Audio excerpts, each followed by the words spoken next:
So I'm saying, Trina, it's almost been 1 year since the infamous lease up. You know, it was November 1st of last year that we encouraged the community to call in to start the application process at the Liberty Bank building. The demand was so overwhelming that within a few minutes, the phone lines crashed. Right. You know what I'm saying? And what we found out right there was something that we already knew, that there was literally thousands of people who've been displaced through gentrification and all kinds of other reasons. They were moved out the CD and they were anxious to get back in. And man, it's like I said, it's almost been a year since the lease up, and what a great year it's been for the Liberty Bank building. Yeah, absolutely. I can't agree with you more, Omari. I think that what we've seen in the last year has been the community coming together. I mean, you talked about the rooftop concerts, but I've also witnessed many other events happening right there in that community space, even utilizing the restaurant space that hasn't been fitted yet for that Brown Girl Cooks.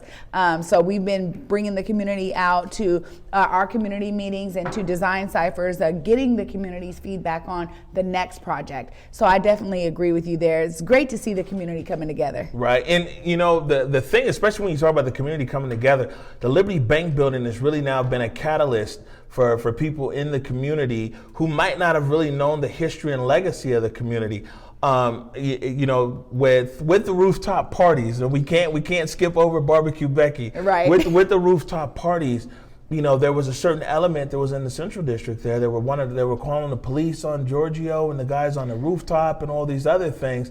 But what happened is that once the community found out that there was somebody in the neighborhood who was actually calling the police on the Liberty Bank building members, we saw an overwhelming amount of support of people in the neighborhood coming to the defense of the Liberty Bank building. Absolutely. And matter of fact, right after that article dropped, you know, I was there at the Liberty Bank building for the next concert, and it was so amazing because it was raining. So we brought the concert from the rooftop down to the community room. Down inside. Yeah, and yet even still, there was people there. And to be honest, there were some white counterparts from the community who came and joined in, and they were the ones really wanting to push that forward about, you know, they were just throwing up kind of F Barbecue Becky, you know, like, and it became a mantra for the entire day. So, I mean, they really did also bring the community together. I think that we would do a disservice to discount the number of white people really in the neighborhood, in the Central District and beyond, who've really come to the defense of the Liberty Bank building and in the culture of the CD overall. Yeah. You know what I'm saying?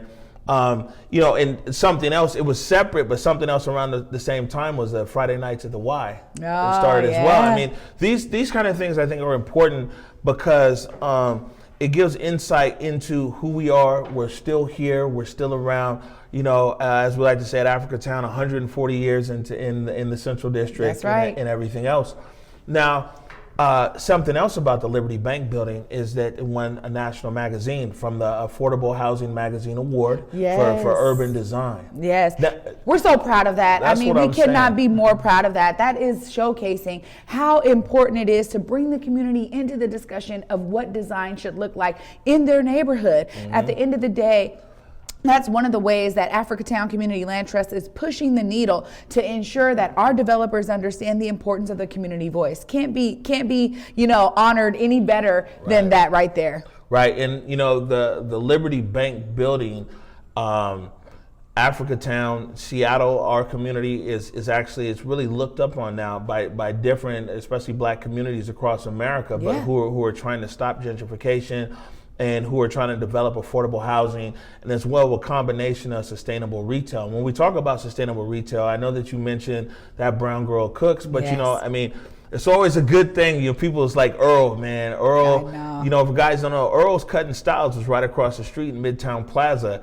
And of course, Midtown's been demolished to make way for new buildings, including one of our own. Yeah. But Earl was able to move right across the street into the Liberty Bank building. And you know what? To see him there, and every time I'm walking past, it's packed. That lets you know that the community is still supporting our businesses. At the end of the day, providing space for those businesses and those who are entrepreneurial, spiritly minded, to come back into the community and serve the very people who are helping to build their business is everything. So to see him do that loop and come back and be across the street and now be at Liberty Bank Building, being the first business there, to be honest, it's incredible to watch. Right. And now Liberty Bank Building, I'm getting ahead of myself. Liberty Bank Building opened the door now for Africatown Plaza. Yeah. For people that don't know, so Africatown Plaza is literally right across the street from the Liberty Bank Building. You know, there was a saying that said, buy the block, buy the block. That's right. We trying our best. That's right. Right across the street where Midtown used to be, the post office and all those things, has been demolished.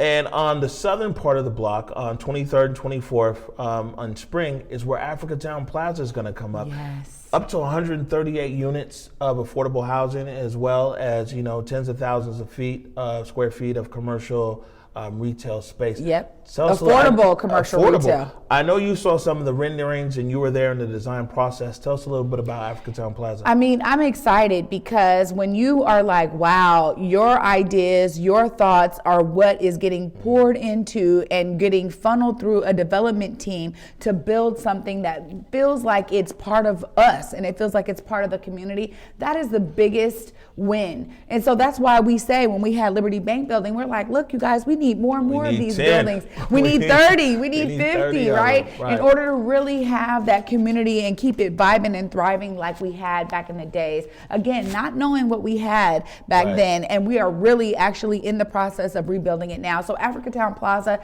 is another realization of that, and it's a beautiful thing to watch. Margot and I, we just are our board chair for ACLT. We just hosted a tour of Seattle University students, and we took them from Liberty Bank all the way right here to Black Dot to showcase how Africatown is involved in rebuilding this community. So that's beautiful.